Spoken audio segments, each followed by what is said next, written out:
Thank you very much. It's a real pleasure to be here. Thanks. Thank you.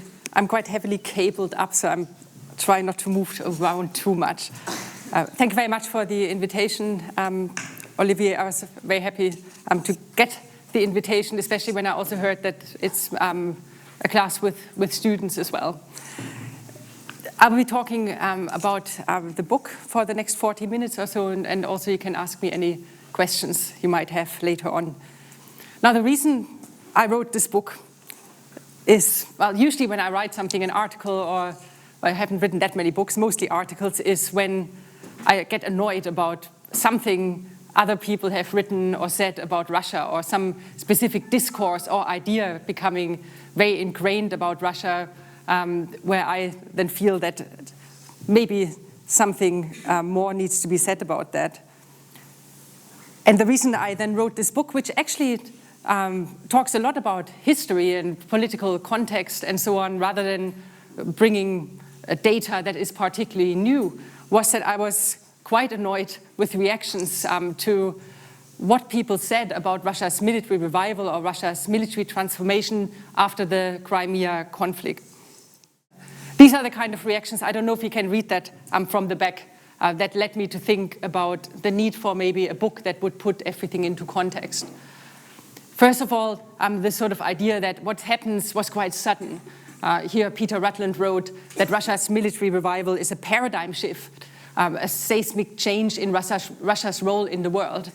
Or this idea that Russian armed forces are at the moment now in the middle of a historic overhaul, so something that is happening quite subtly and quite specifically with significant consequences for Eurasian politics and security. Then also the idea that, well, Russia is doing this for a very specific purpose. So Russia annexed Crimea in complete violation of international law. There's absolutely no question about that. But for many people, this then implied that this is why Russia has been transforming its military to expand, to engage in offensive military operations.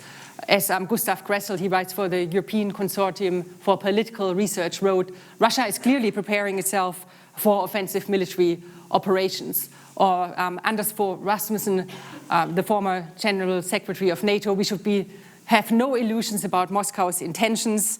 The clash is not only taking place in our shared neighborhood, Moscow clearly aims to undermine the liberal international order and Western unity. So again, unambiguously, this is about Russia is reforming its military so it then can undermine liberal order, Western unity, and expand or dominate more broadly. People also had quite specific ideas about what this meant then for the international balance of power and for Russian military capabilities. And actually, I've got two quotes about this from 2014 and 14, but actually just last week, someone sent me a link to it. It was a new US, I think, Defense Commission report where they concluded, the experts who wrote that the United States is not in a position, it could not defeat Russia or China in a war at the moment in terms of capabilities.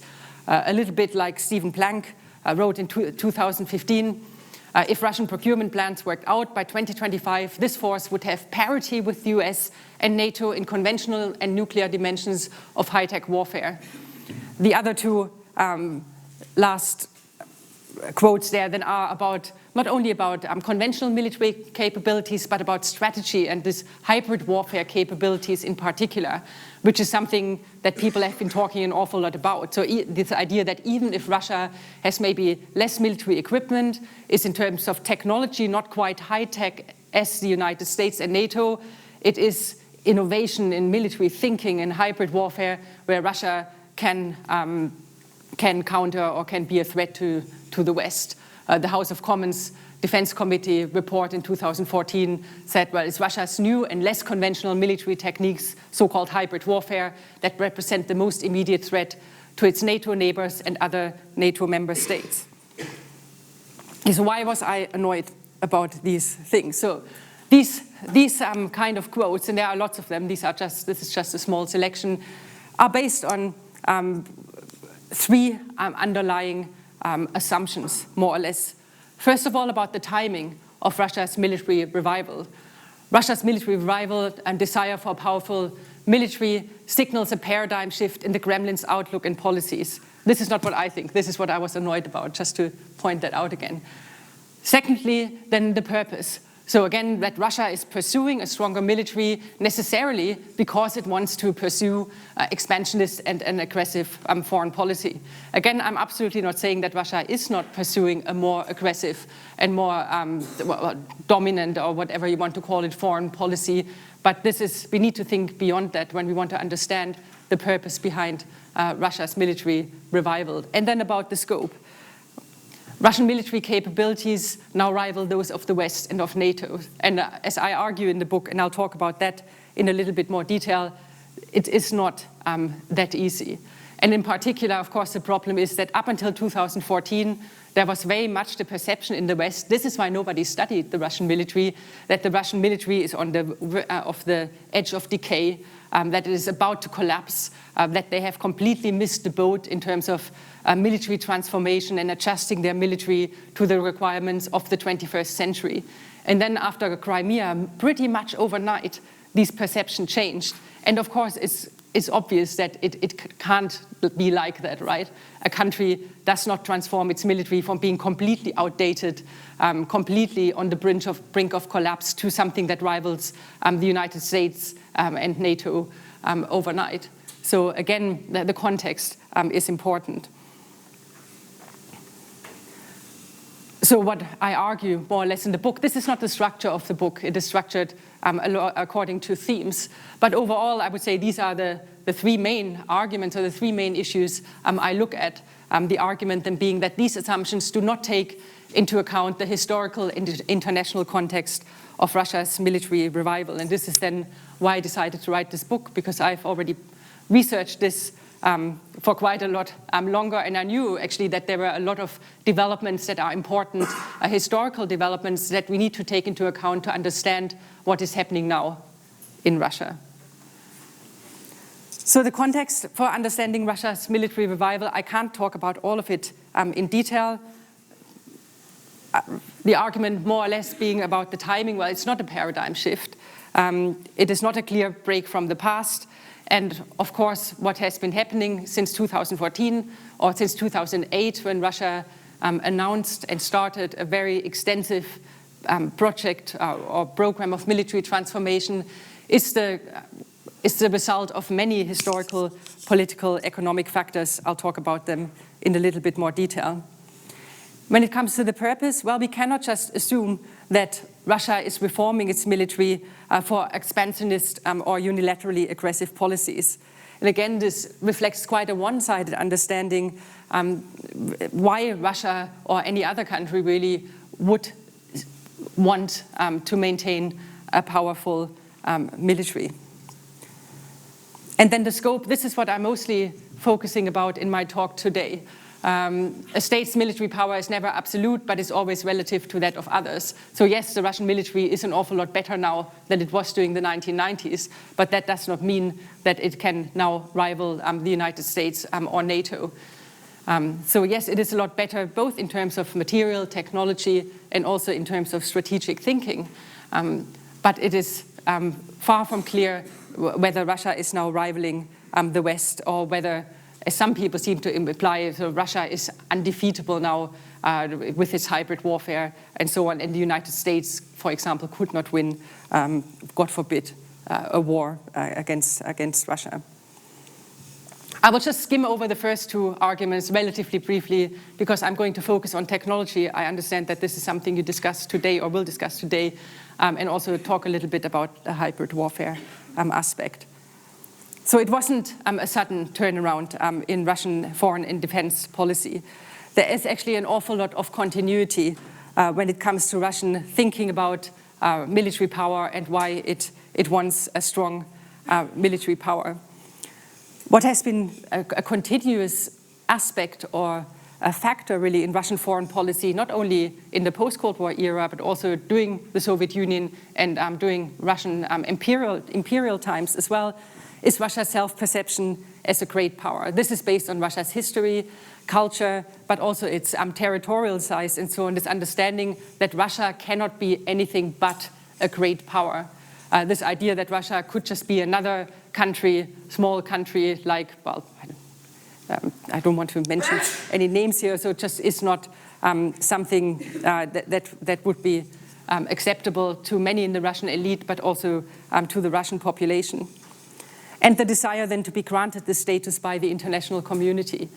Now, during the 1990s, very briefly, in the early 1990s, a lot less importance was given to the military, also by Yeltsin. There was, even in Russia, this idea that Russia would join the West, would become more or less a part of the Western community.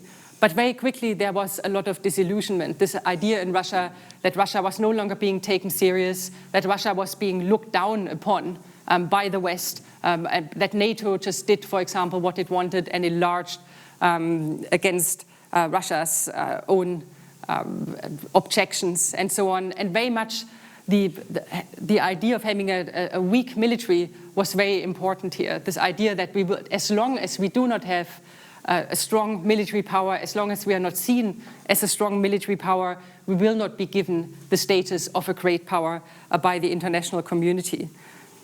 In many ways, actually, even though there are still disparities in terms of capabilities and so on, this is something that Russia or Putin's foreign policy has already achieved. Whereas until 2014, I think Russian military capabilities and prowess were underestimated and nobody really was interested in it. Now they are overestimated, but also Russia is seen again, looked up upon with suspicion and fear and so on, and is again seen as a major international military actor. And of course, Russia saw that, well, military power continued to be important. These sort of early 1990s hopes that in the future military power wouldn't matter anymore, it's all about globalization and the economy, of course didn't come to pass. The United States continued developing their military power quite considerably. This idea of the two-war standard, I think, having the capability of fighting two major regional wars. And of course, China in the early 1990s still was fairly minor when it came to military power. But increasingly, of course, as its economy improved and so on, started overtaking Russia in terms of spending, in terms of capability, especially in terms of manpower. And of course, for Russia, it's not all just about the West, it's also China. It's a very powerful neighbor that it compares itself against. So other countries continued developing their conventional military. Russia understood, or from the Russian point of view, that if they wanted to remain a great power or become a great power again, developing their military was absolutely essential. If you look at Russian military doctrines, speeches, and programs about military reforms and so on, the ambitions date back already to the early 1990s. There was clearly an understanding in Russia, even in the early 1990s, that military transformation, adjusting what it had inherited from the former Soviet military into a more modern force, into something that was suitable for the 21st century and so on, was absolutely essential. Various reform programs were introduced by Yeltsin and during the 1990s and so on, but never really came to anything.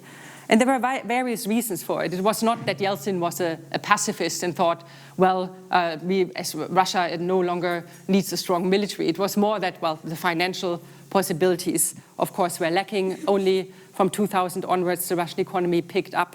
Although even during Yeltsin's time, Russia spent about 4% of its GDP on the military, which is considerable.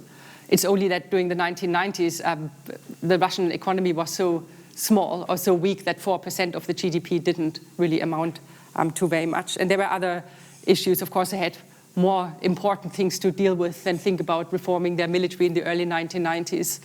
Lots of economic, societal problems, rebuilding a state from scratch, essentially.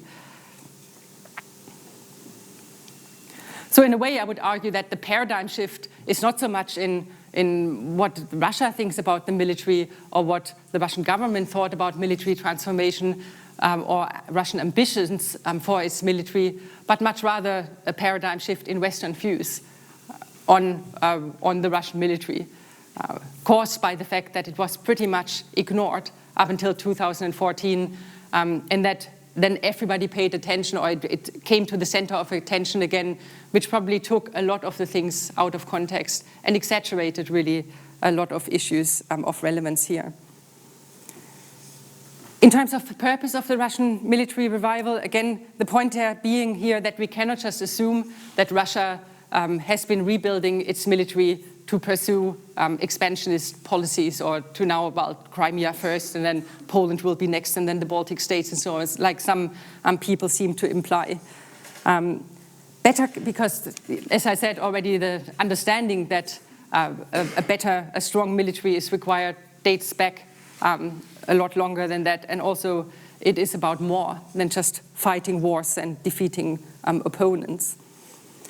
So better capabilities have created more opportunity, of course, for Russia to use military force, but it doesn't mean that better capabilities automatically then change the Russian leadership's views on what to use military force for, or why a strong military is important.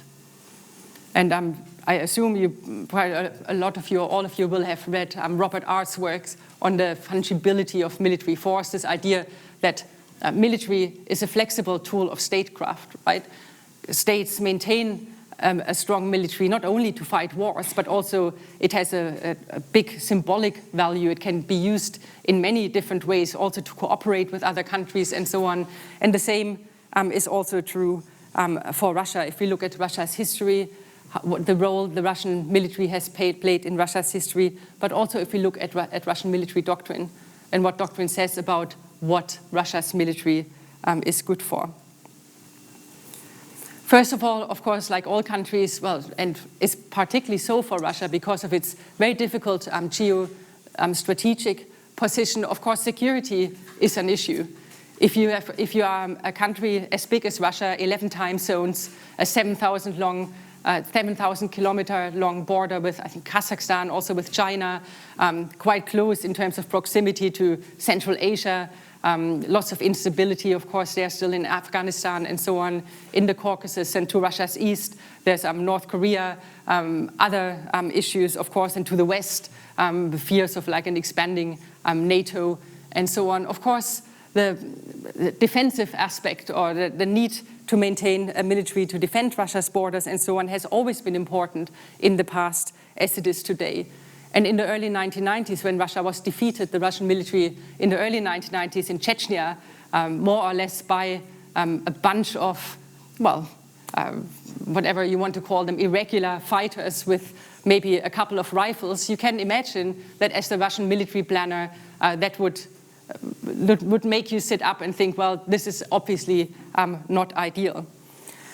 When people looked in the West at what Russia was thinking about in terms of military reform in the 1990s, there was often the perception that Russia is stuck in the Cold War because they continued talking about mass, the importance of mass, the importance of having a sizable military with a large amount of soldiers and so on. And this, of course, went very much against sort of Western thinking about military developments in the 1990s, where it was all about high technology, standoff capabilities, and so on.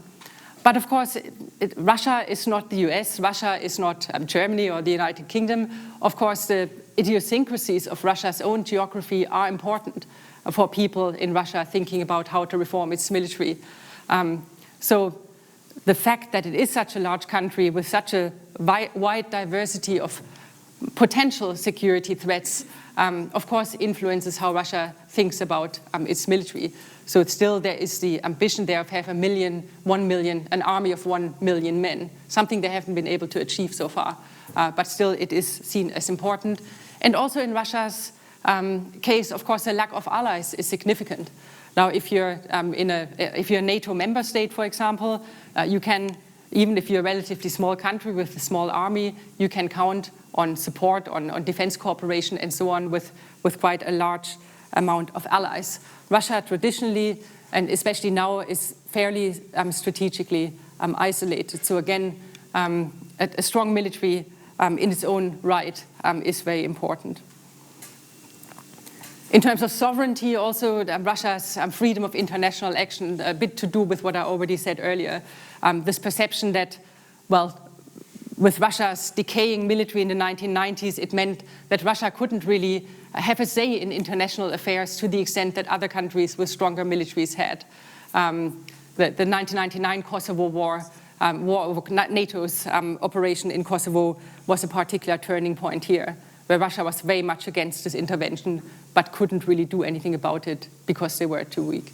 And of course, if you look at what is happening in Syria, of course, where again, I mean, it's not very similar to what was happening in Serbia and so on, but again, there's a regime that Russia is against regime change, that it is sort of seen as broadly allied. Now Russia had rebuilt its military again and has regained more freedom of international action.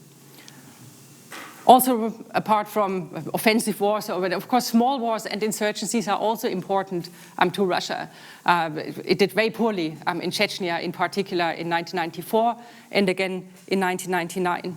And the 2008 modernization program that has led to Russia's military revival, that was quite successful because enough money was thrown at it, in particular focused on these kind of issues.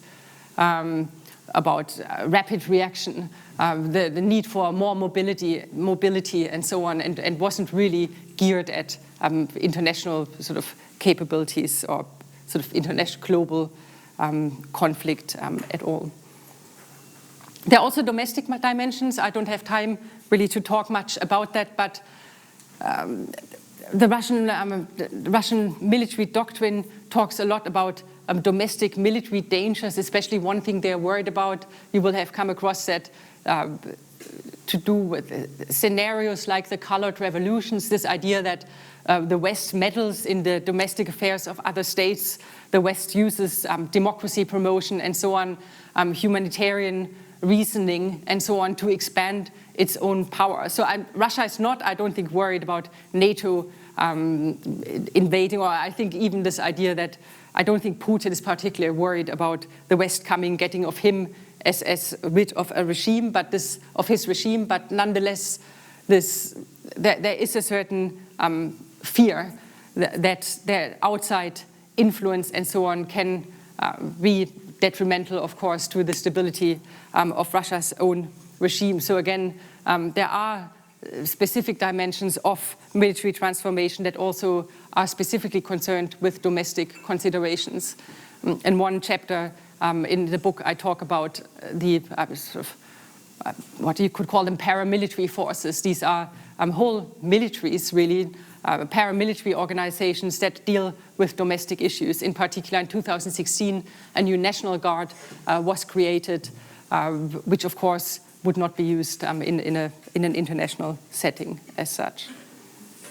Cooperation and multilateralism, I'm not going to go into detail about that now, but of course also in the past, Russia has used its military to cooperate, especially when it comes to, in the 1990s, up until 2014, actually, about counterterrorism in particular, counter-drug operations. Even with NATO, there was quite a lot of cooperation and with the UN in terms of humanitarian aid provision and so on. Russia used some other of its paramilitary forces, the Ministry of Defense of Emergency, the Emergencies Ministry.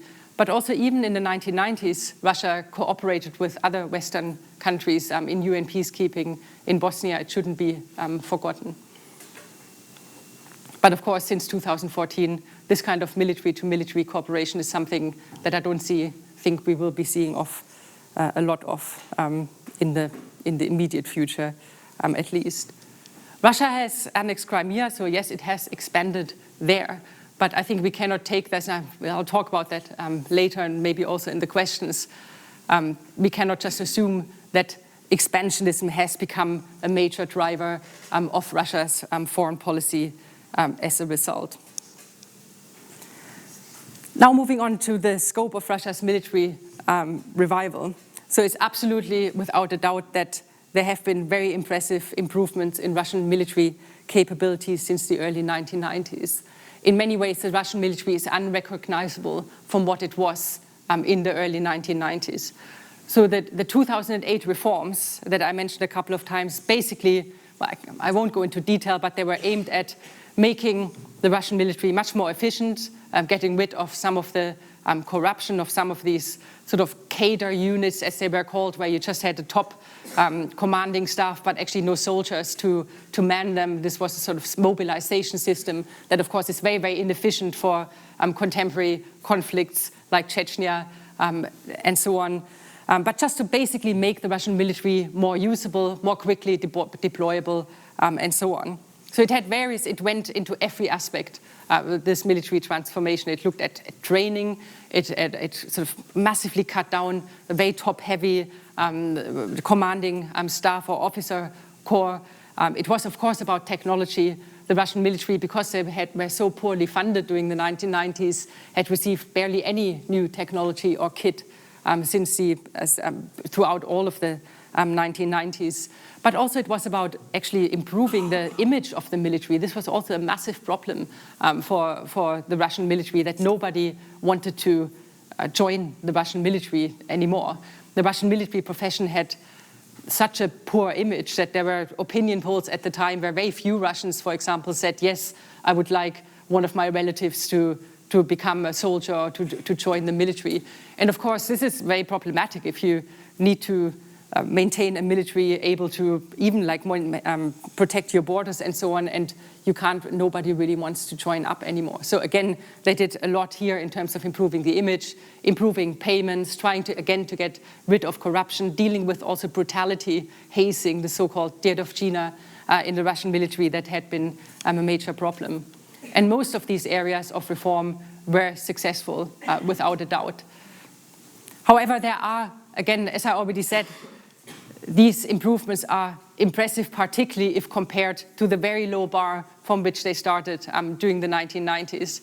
It does not mean that then overnight they became comparable really to what the United States have or NATO in combination and so on. So there are quite a lot of disparities still in terms of manpower. According to a presidential decree or the Russian constitution, I think it's maybe not the constitution, but the presidential decree, the upper size or the size of the Russian armed forces is set at 1 million. And now this would be the ideal. This is what I would like to maintain. Of course, still the Chinese military a lot bigger. The United States also has more than 1 million professional military personnel. There are sort of various estimations. We don't have exact numbers about how big the Russian military is, but most people assume that it's around about 800,000, 850,000 maximum. Of those, still a significant amount are conscripts. More than half are still conscripts. And of course, the problem there also is that conscription was recently cut in Russia from 2 years to 1 year, again, to improve the image, to make people actually sign up or to actually show up rather than do everything to get out of it. Now, these are then soldiers that had 6 months of training, of course, in terms of their capabilities or their combat readiness. This is, of course, quite questionable. So again, a lot needs to be done there. Yes, the image of Russian military profession has improved. The salaries paid now are better, and it actually has become quite an attractive employment option, especially for younger people from the regions where there isn't much in terms of other jobs available. But nonetheless, in terms of manpower, Russia really hasn't achieved what it wants to achieve yet in terms of ambitions. In terms of technology too, so the Russian armed forces have got a lot of new kit and so on, again, not comparable to what they were like in the 1990s. Now there the ambition was to improve Russian, or to make 70% of all Russian military equipment modern by 2020. And they estimated in 2011 about 30% had been modern. So again, we have different numbers. There is widespread understanding that, yes, it was quite successful, and actually about 70% of Russian military equipment is now modern. But of course, the question is, what does this modern mean? And there again, if you look at it in more detail, you can see that, of course, just by having something that has been built yesterday, although it's an old technology, doesn't necessarily make your military particularly modern, or if it's just an updated version of an old model of a legacy system and so on. And this very much has been the case then in Russia. So Russia traditionally has been very good at certain niche products. Even during the 1990s, when Russia's own military didn't get much new equipment, Russia was the second biggest military defense exporter in the world, and very much is focused on, well, fighter jets, tanks, and also intercontinental ballistic missiles. This is what Russia has been quite strong. And again, this is also, again, the kind of kit that has been delivered to the Russian armed forces over the last, as part of the modernization program. Now, when it comes to the advanced technology, the high-tech technology, like drones, especially drones that have that can be used in combat, that are not just used for reconnaissance. Transport, Russia hasn't been particularly successful in terms of development of a new, they call it a fifth generation fighter. Again, these plans are far behind. Transport aircraft, again, Russia has had huge trouble delivering the kind of transport aircraft and the number of transport aircraft they required. And especially when it comes to naval technology, there have been huge problems with very few large surface vessels actually having been produced. Again, the problem there is that Russia, especially when it comes to the high-tech stuff, remains quite dependent on imports from abroad for the high-tech electronic components. And it started actually importing these kind of things as part of its modernization program, which was also something relatively new for Russia. But of course, after the annexation of Crimea with the Western sanctions, Russia's access to these kind of technologies have been cut, which again have slowed down this kind of technological modernization even further. And of course, when it comes to global power projection and Russia's ability to compare to the United States in this respect, not having a blue water navy, for example, not having sufficient transport aircraft, of course, will considerably restrict Russia's capabilities in terms of out-of-area operations and global power projection. The economy or financial aspects of modernization are also important. And again, I'm sure you're pretty much all aware of the numbers here in terms of military spending.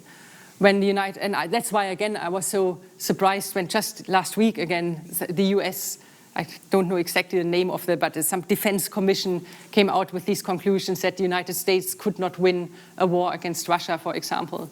The United States spends almost 10 times as much on its military and has done for a very long time than Russia.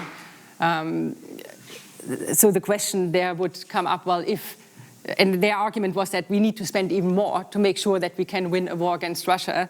If Russia can do that much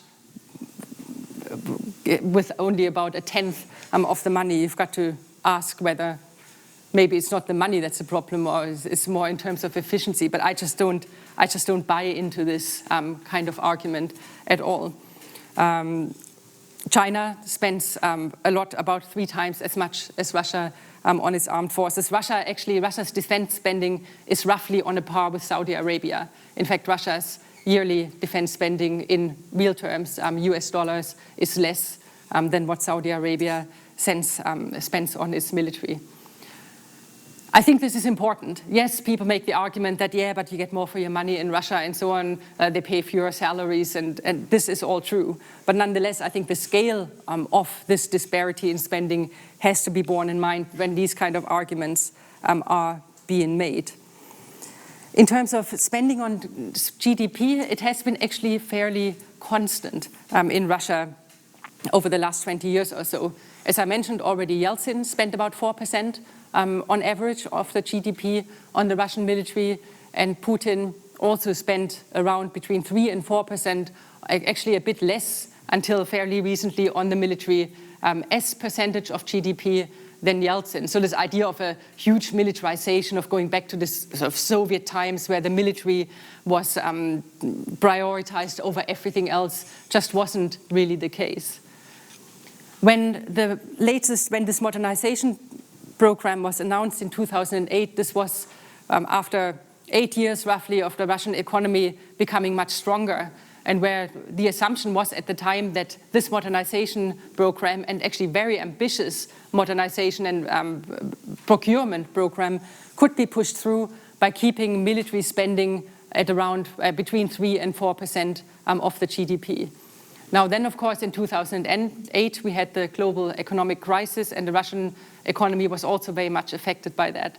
The problem for Russia is that its economy is not very diverse. It very much depends on the price of oil and gas prices internationally. If they go down, the Russian economy suffers as a result. So gas and oil prices were decreasing. There was a general stagnation in the economy, and that meant then that for Russia to maintain the modernization program, they had to decide on which way to go, whether to increase the spending percentage-wise on military and what else to cut as a result. Now a compromise there was made. It didn't go only the way of the military. Now Russian military spending is about 5% of the GDP, which is an awful lot compared to, like, say, Germany spends about, 1%? Most European countries, absolute 2% maximum. And I think there are really limits to how far Putin can go with that. It's no longer the Soviet Union. I think where the Soviet Union up to like 15% of the GDP were spent on the military, I don't think that would be a possibility. Again, only recently there were the disputes about raising the pension age. Yes, people are not going to overthrow the Russian government, but I think Putin is very much aware that his popularity very largely depends on the perception that he made people's lives better, that he raised the living standard, that he started paying pensions again, unlike Yeltsin did at the time, and so on. So there's only so far he can go. And from that point of view, I think in terms of the scope of where Russia can go, especially now with the economy continuing to stagnate, that needs to be borne in mind when we think about, well, Russian military buildup, modernization, and so on. But let me now move a little bit towards technology and Russian military power. Has technological modernization led to more operational success? Yes, of course it has. Of course, the new technology that was delivered, new planes, also sort of personal equipment, sort of webbing for the soldiers on the ground, communication equipment, radio communication equipment for soldiers and commanders and so on. Of course, all of this has made the Russian military more useful or more combat ready, if you want. Also, of course, in combination with the regular large-scale military exercises they also have been holding that they couldn't afford during all of the 1990s until about 2006-07 when they started to pick up again. But, of course, things are not that simple when it comes to technology. Now, when I started, well, not only this book, but a few other things I had written as well, I sort of dug out all the little that was written in the 1990s about the Russian military, and basically everything was written there about military reform it's a failure. Russian military reform has failed because they failed to transform their armed forces into a Western-style, sort of modern, high-tech military. And very much the failure to modernize technology was seen as a major reason for why the Russian military hadn't reformed or wasn't particularly successful. Again, of course, during the 1990s, Western military thinking was very much dominated by the RMA, the revolution and military affairs, this idea that it's high technology, sort of the networks of networks and network-centric warfare that will be the future of the military. This had won the war in the first Gulf War. It was quite successful in Kosovo in 1999. Of course, also our thinking has developed since then, and it's become a lot more nuanced with hindsight. But at the time, this also very much shaped people's thinking about the Russian military. I think this is important, again, to bear in mind. So what accounts for success or failure in the various wars that Russia has been involved in? Now, the First Chechen War in 1994 till 6 was a complete disaster. The Russian military had, well, it was sort of very early years. Russia in general was very much in chaos. Of course, compared to Chechnya, compared to most other former Soviet states, Russia still had something resembling a standing military and so on. There were legal questions also about using the military within its own territory, Chechnya being a part of Russia, of course. But nonetheless, a sort of typical, well, you can see that from Western militaries, also sort of hubris, Russian military commanders at the time coming out saying this will be short, it will be over in 2 to 3 days, no problem. They approached Chechnya like a regular conventional military campaign, using tanks, using aircraft carriers, using aerial bombardments and so on. But of course what this was an insurgency, or Russia essentially was fighting a counterinsurgency. They weren't at all used to urban warfare and so on. They used a lot of conscripts that had 6 months of training, and obviously it didn't go very well. But arguably, even with hindsight, in 1999 they had learned some lessons, so if you didn't use conscripts anymore, had trained some better for urban warfare. But also, of course, the situation in Chechnya hasn't been completely resolved by now, and it's still a very troublesome region. I would argue that if Russia had to do it all over again, of course, they've went a different way now, Chechenization in Chechnya, handing over responsibility basically to the locals and to Kadyrov in particular. The situation would be quite similar. Because again, it wasn't a matter of lacking technology, of not having the newest tanks, or not having a 5th generation aircraft. It had to do very much with the fact that an insurgency or counterinsurgency cannot be fought or won by military means alone. And Russia, of course, is not the only country that made that kind of discovery. Georgia in 2008, now the Russian military hadn't been reformed yet by this point, and it was actually the Georgia War that gave the impetus for the 2008 reform program. But Russia did much better. Yes, there were friendly fire incidents, there was a lot of problems in terms of coordination from the air to ground coordination and cooperation and communication between forces on the ground and commanders. But Russia did quite well, right? From a strategic point of view. Within 4 or 5 days, they achieved their objectives and were able to withdraw. But again, here the scenario was very different. It was again a matter of strategy, right? The strategy fitted the approaches that Russia took and the objective they wanted to achieve. They wanted to push Georgia out of South Ossetia and Abkhazia and sort of decimate the military power of Georgia, which was achievable by military force, unlike dealing with separatists and so on in Chechnya in the 1990s.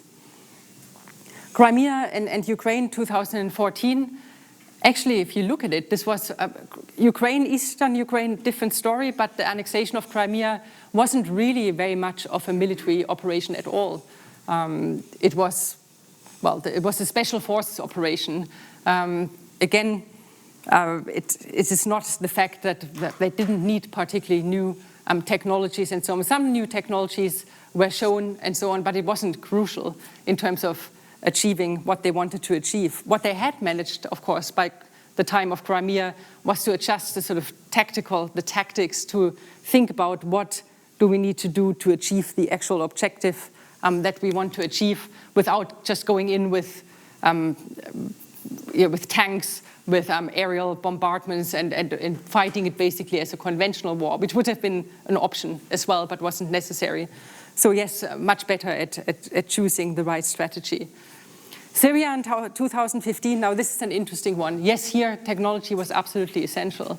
During the 1990s, Russia just did not have the technological capabilities to launch an out-of-area operation, limited one, but still an out-of-area operation like this. So again, here new technology was required.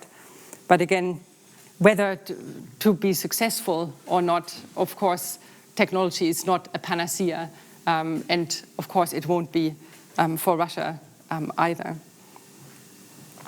Then the last point, just relatively briefly about Russian strategy and hybrid warfare.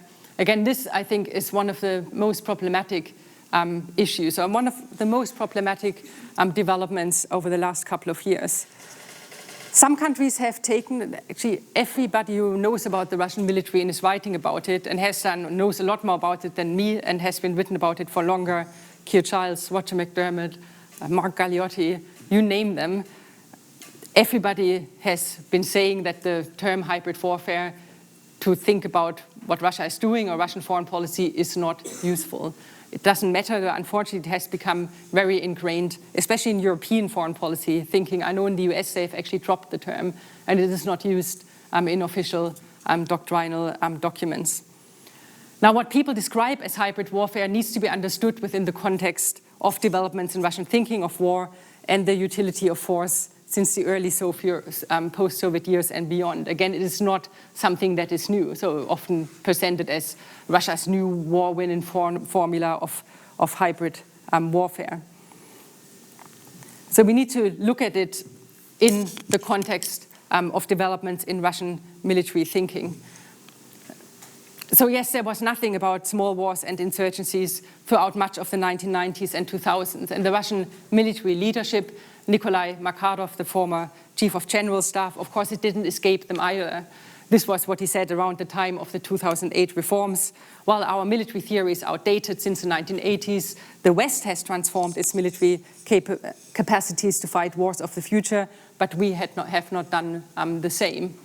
So yes, there was a lot of thinking about how to update military thinking, strategic thinking, but it was never a simple dichotomy as often seen then by some people in the West of sort of outdated Cold War thinking about conventional war fighting and the sort of innovative thinking about hybrid warfare and so on, and insurgencies. Neither in Russia. Even during the 1990s, there was quite a rich debate going on about strategy, about the future of warfare, about how to fight and win wars. And it was Tor Buchwald, colleague at the Norwegian Defense Research Establishment. I really recommend this article he wrote in 2011 about Russian technology and military power in Russian military thinking. It's called Iron Cannot Fight.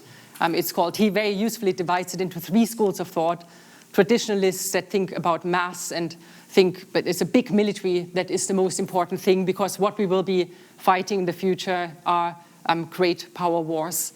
Revolutionaries, very much influenced by the RMA technology, so-called 6th generation warfare, as they call it, network-centric warfare, and so on.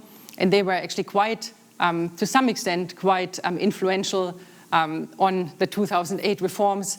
But Buchwald called them the modernists, which are somehow something a little bit in between, who say, well, we can't just only think about what ideally we would want, we need to think also about what Russia can afford, right? And at the moment, in 2008, when they influenced the military reforms, it was the smaller war scenarios that were the most important. But also technology, of course, updating within reason, but not only. Whereas the revolutionaries would have said at the time, well, it's high-tech technology is the only thing you need, and it doesn't matter what kind of war you're fighting. It is ultimately decisive. When it comes to hybrid warfare, what people have called hybrid warfare can be situated and can be found in these discussions that go back to the 1990s and even before. The most important thing, however, to bear in mind is that the hybrid warfare concept does not originate in Russian military thinking. The word hybrid warfare, Gibridная война, was never mentioned in any Russian military writing really until after Crimea, until it had been popularized in the West. And now it also has been picked up by Russia. But it isn't a Russian concept. And I think that, of course, should be quite important really when we think about Russian strategy and military thinking. And it very often is taken out of context. You'll all have heard about the Gerasimov doctrine. But if you actually read the article on which this is based, his idea in 2013, he outlines very general views on evolving trends in warfare, about the importance of information that is becoming more central and so on. But actually, he's not outlining a Russian approach to war. What he's really outlining is the fear that it is actually Russia that is falling behind the US and the West in terms of military thinking. He talks an awful lot in his so-called, what people call the Gerasimov doctrine, hybrid warfare thing about the 1991 Gulf War, for example, again. There's a lot of influence in his thinking by that revolutionary trend, 6th generation warfare, the importance of technology, standoff capabilities, and so on, of being absolutely essential in the future.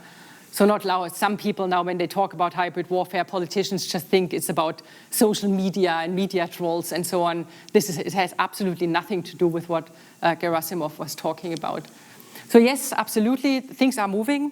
Russia is experimenting with new military thinking maybe in a more innovative way about the future of warfare, but putting Russia's military thought into one box and overemphasizing this hybrid warfare thing is absolutely counterproductive, I think, to our understanding and very, very problematic.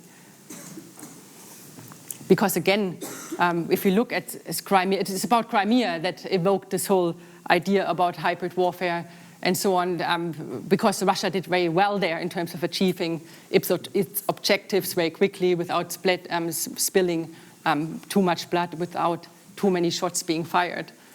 But again, one of my favorite strategists, Hugh Strawn, it's about strategy.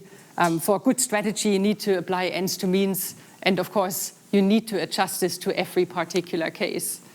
So these sort of fears that Russian hybrid warfare worked in Crimea, and now they can use the same in the Baltic states, in Poland, in Germany, in Finland, or Denmark, whatever, is of course very problematic. And it was even Gerasimov in the same article who said exactly the same thing. Rather than outlining a hybrid warfare war-winning formula that will win Russia any war, he said, well, specific strategic approach needs to be worked out for every war. Every war is a special case that requires its own logic and cannot be pressed into a template. And this, I'm almost finished, so I'm having an eye on the time. But I think the important thing to bear in mind is then hybrid warfare and Crimea. Well, why was it so successful there, and what can we actually learn from that? And I think these lessons are much more limited than people often imply. Russia did not discover a new way of war. And you will be studying all kinds of different concepts like the RMA, transformation, like counterinsurgency. Of course, there is no such thing as a single war-winning formula. What worked in the Gulf War in 1991 didn't work again in Iraq in 2003, and this is because that was a different war. It was a different particular case, and you cannot assume that just because something works in one circumstance, it will work elsewhere. So the circumstances could not have been any better for Russia to do what they wanted to do in Crimea. They knew that the Ukrainian government, of course, was very weakened at the time, as was the military leadership. They very much assumed that nothing would happen. Ukraine was not in NATO or isn't in NATO. They knew that the international community would probably jump up and down, but nothing much really would happen. Information and the use of propaganda, lies, and so on was successful in Crimea. Yes, it sowed a lot of uncertainty abroad and also in Ukraine as well, but also the information warfare worked quite well in Crimea itself because they had a very receptive audience there. Again, this does, of course, not make it right, what Russia did, but if, say, 80% of a territory wants to actually be annexed by you, that makes it quite easy for you to then achieve this without shooting any weapons or without actually killing anybody. Of course, if Russia tried, Russia already had, of course, also military equipment placed on Crimea because of their naval base and so on. So the circumstances couldn't have been any more favorable. And this idea that this could just be done elsewhere and would be successful again is, of course, very unlikely. Just look at that. I think we have actually come to the point where rather than Russian information and so on being particularly successful, actually anything that comes out of Russia, nobody believes anymore because people are quite cynical. And of course, if Russia tried to do something similar in an area or in a territory that didn't want to be annexed, well, they would be faced with a very lengthy insurgency. And it would, I think Russia is probably aware of that. Hybrid warfare really has turned into something that, it has gone out of control, I think, as a concept. Keir Childs, actually a colleague, he called it a few years ago a sort of panic label, so a label that then the West used to explain what Russia had done in Crimea because nobody expected it. It came as a surprise and so on. And now it has kind of gone out of control with all kinds of hybrid warfare centers and so on being opened. I think what was new what Russia did, what was new about Russia's Crimea annexation wasn't so much how they went about it or innovations in approaches. It was that Russia actually did that. That they actually went and violated international law in that way, that they actually violated another country's sovereign territory and annexed a piece of land which they hadn't done before. I think this is what was new and is concerning, and obviously it wasn't so much about the approach itself. So this is my last slide.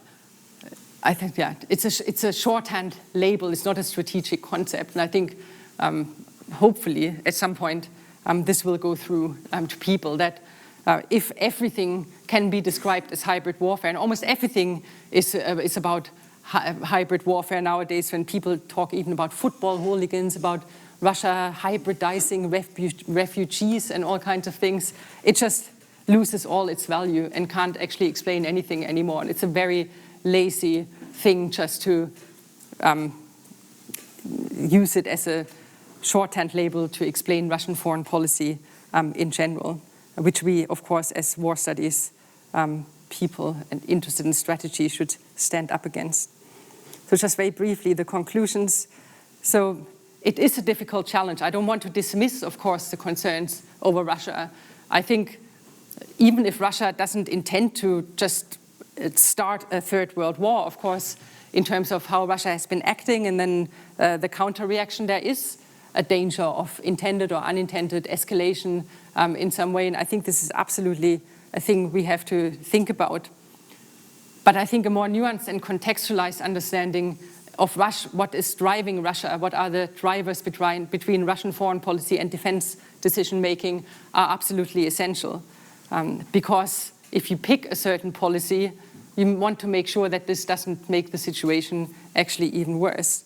And here my nice colleague, Carolina Wendelpalin from the Swedish, of course, Norwegians have always kept up with developments in Russia. Well, it's not about justifying Russia. This is not what it's all about. It wasn't the West's fault that Russia annexed Crimea and is behaving in the way it is. But still, there is some sort of responsibility by the West now of how to react and a better understanding, I think, of what is driving the Kremlin will help to identify a response that hopefully will avoid escalation in the long term. So sorry, I really went on for a bit too long, but thank you so thank you very much. Bettina, Thank you.